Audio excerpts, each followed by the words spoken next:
What I learnt about myself when traveling South Africa may help you understand yourself even more.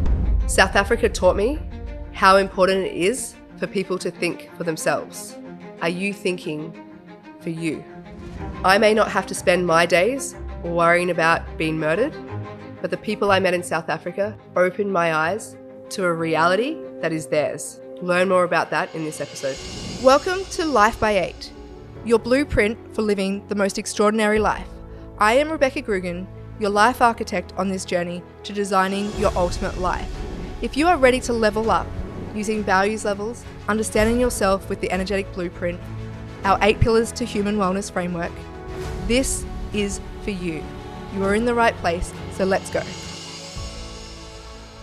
So welcome to today's episode. I am going to speak into my experience that I had recently as I travelled in and worked in South Africa. I spent in November, I had the privilege of working over near Cape Town for the first time I'd ever gone to South Africa. So I learnt about the long haul flights over there, and when I arrived there are so many lessons that I got to have in the days that I spent, not only with people from the country and the conversations that I had the honor of having, but also in the coaching work that I was doing with clients, and also in the course content that we were going through. And so speaking into that, for many of you who get to travel can bring so many life lessons and in so many different ways. And a lot of the time those ways come in ways that we don't expect. And so for me, I didn't get to travel until I was married, overseas, I should say.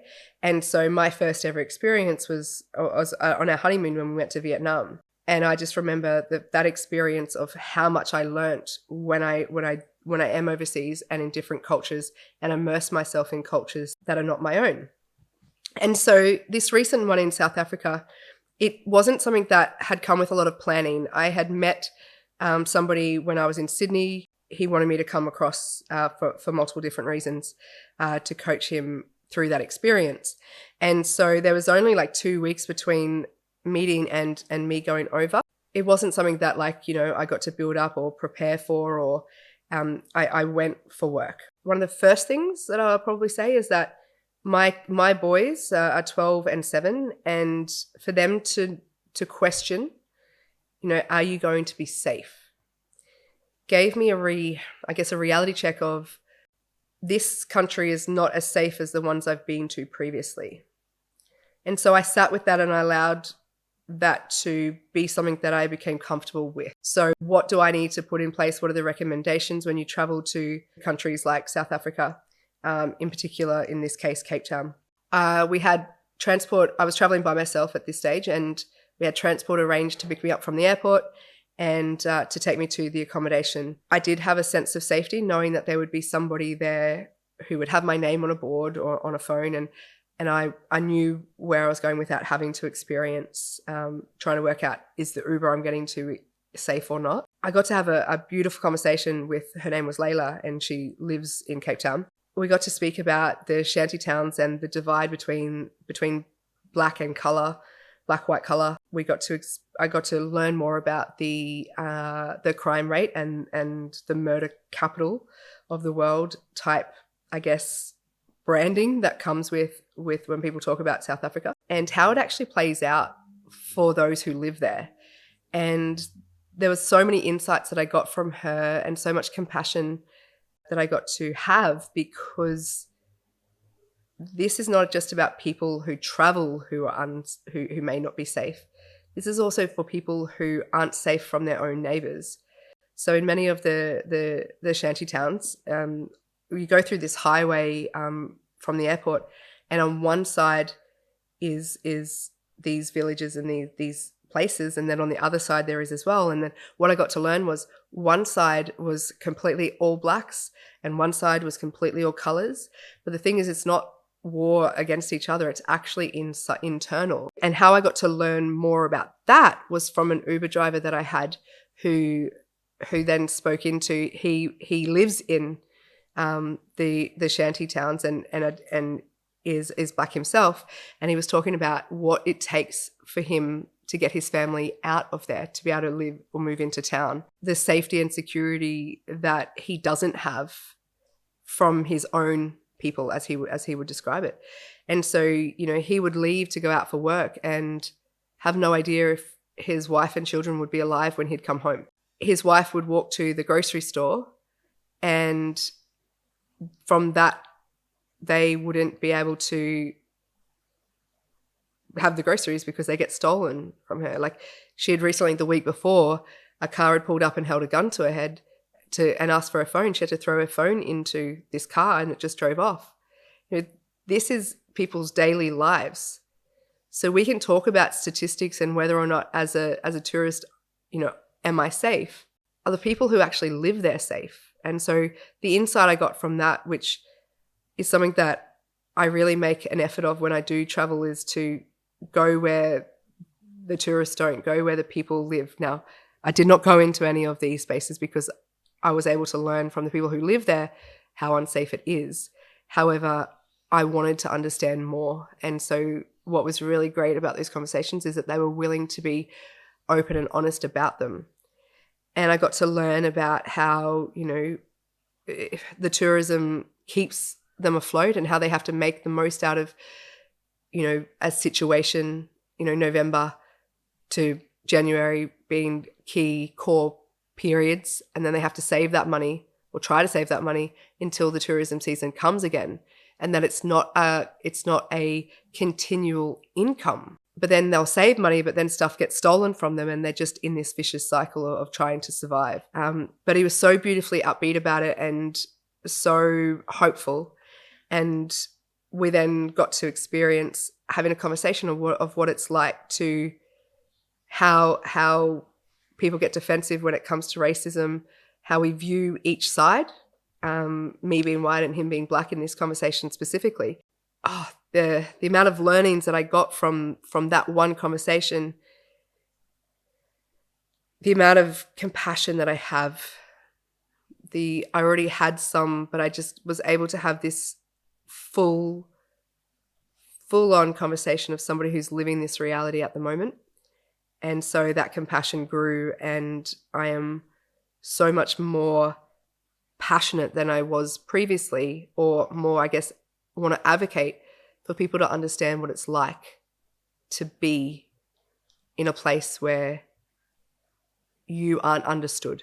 My first day this is the first day that I had in South Africa before we went to the course, and I got to learn about, because where the course was being held is like the wine country, and it's very much like the upper class is French, I think it's called. What I've realized is, like, you can feel safe in this almost simulation of pretendness that represents, South Africa for people who are traveling. However, what has to happen in the behind the scenes for those crime rates to not come into those spaces, for gangs to be paid by certain people to stay away.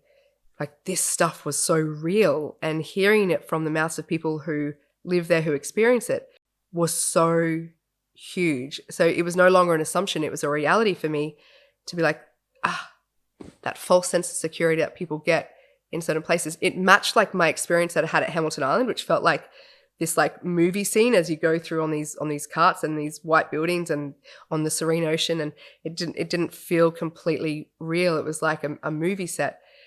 This experience at this place was like that too.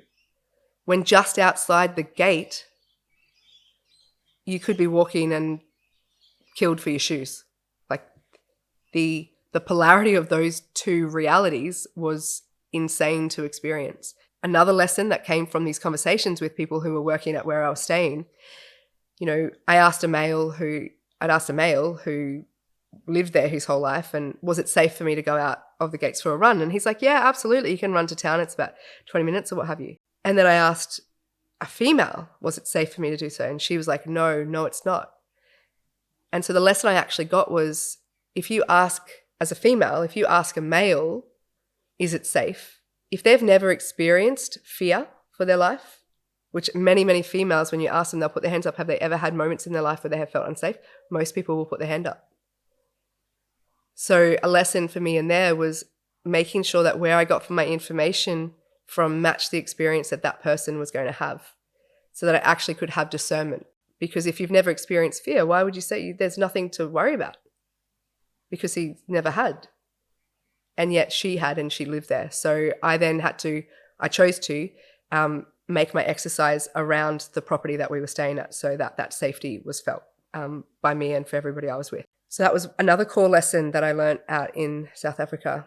I learned about how people can use travel as a way to escape their reality. Meaning, when we travel, we never fully have to face what life might be like at home on the daily. So travel feels expansive, which it can be, but it can also be used as an avoidant tactic to face ourselves.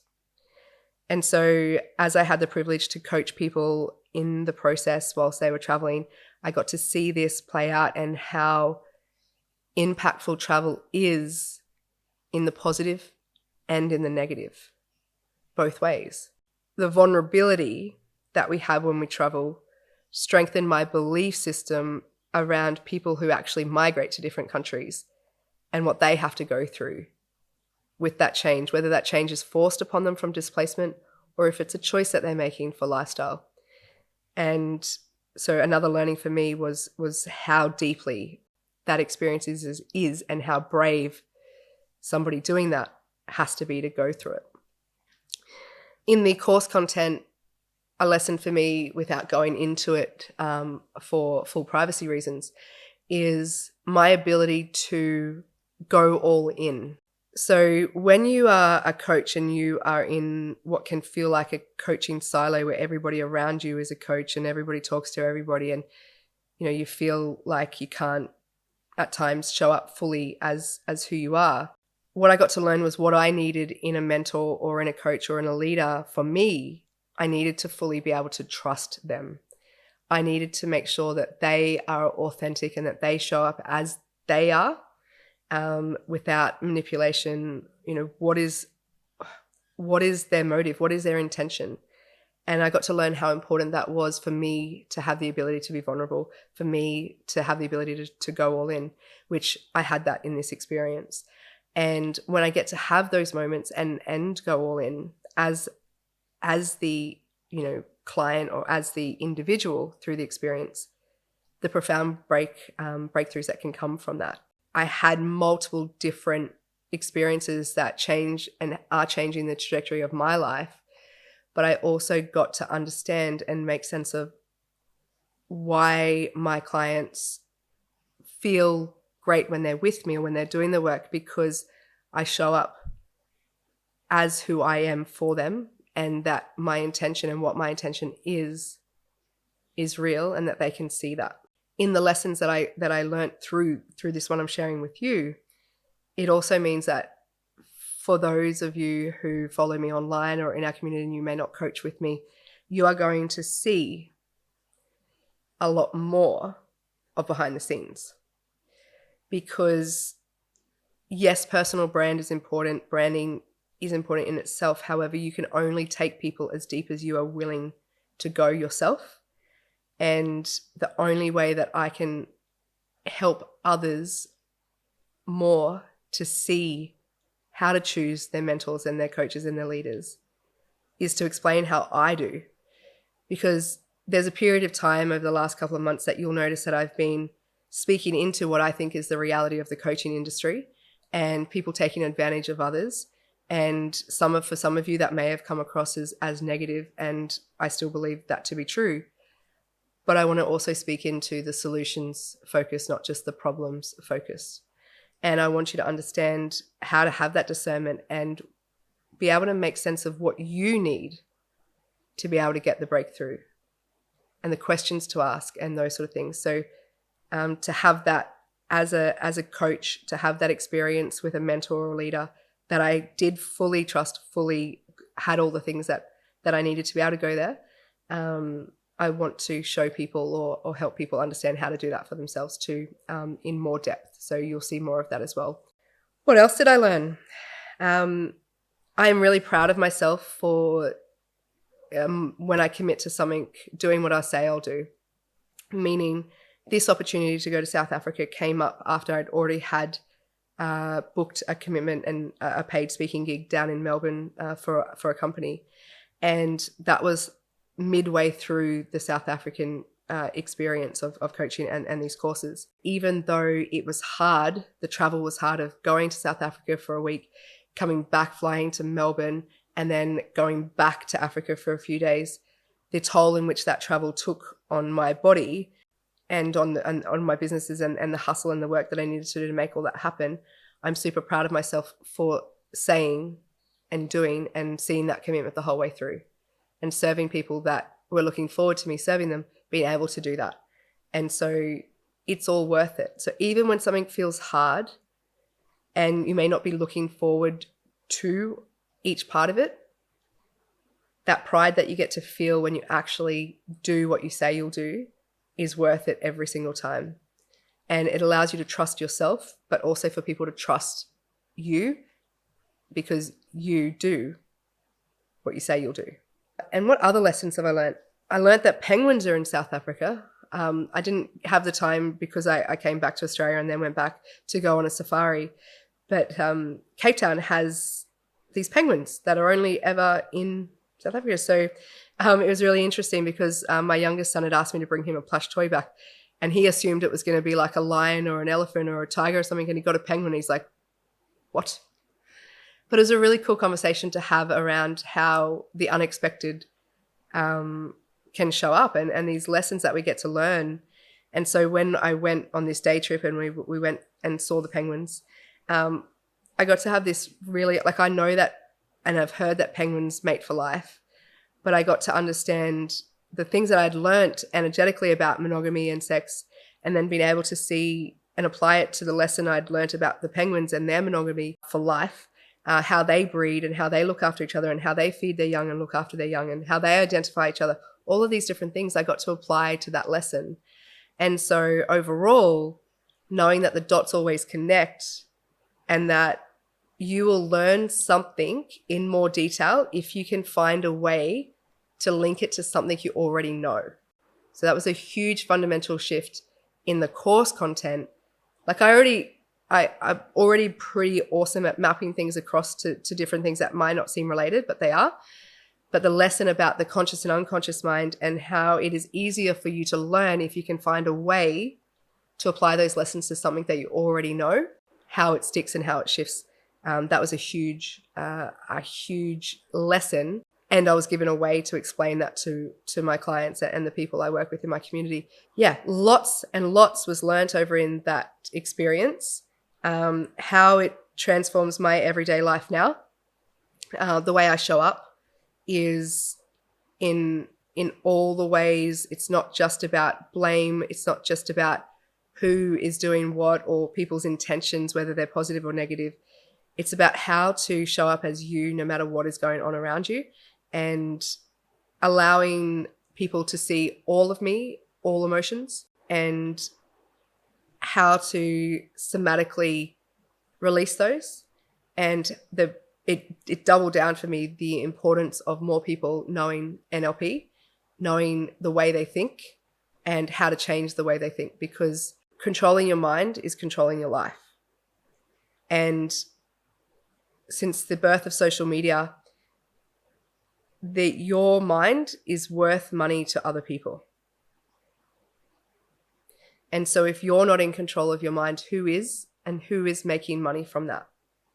For me, doubling down on your words create your reality, helping people understand the words that they use, how that creates the life they have, how to change the life they have, and how to have a more positive mindset that gets them the life that they want so they don't have to struggle anymore. And so that free will continues for humanity.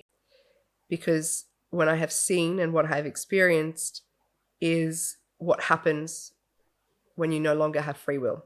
And we are in a massive moment in humanity of transformation. Because since the internet, we have never had anything like AI, like artificial intelligence. We have never had as many corporations as we do now. And so being able to understand how you think, control the decisions that you make yourself, that is how you will maintain and have true power.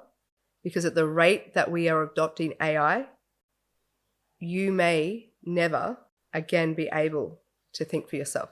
And so be more conscious of the decisions you're making, why you're making those decisions. And the biggest thing I've taken away from the last few months of my life is that my why is to help more of you be able to do this for yourself. So that was South Africa. And if you want to know any more about any of those lessons I've shared, please reach out, send a DM, comment below. If you find that anything in here would be relevant to anybody in your life, please share. It helps the community grow. And so thank you for being here, and continue to live your life in colour.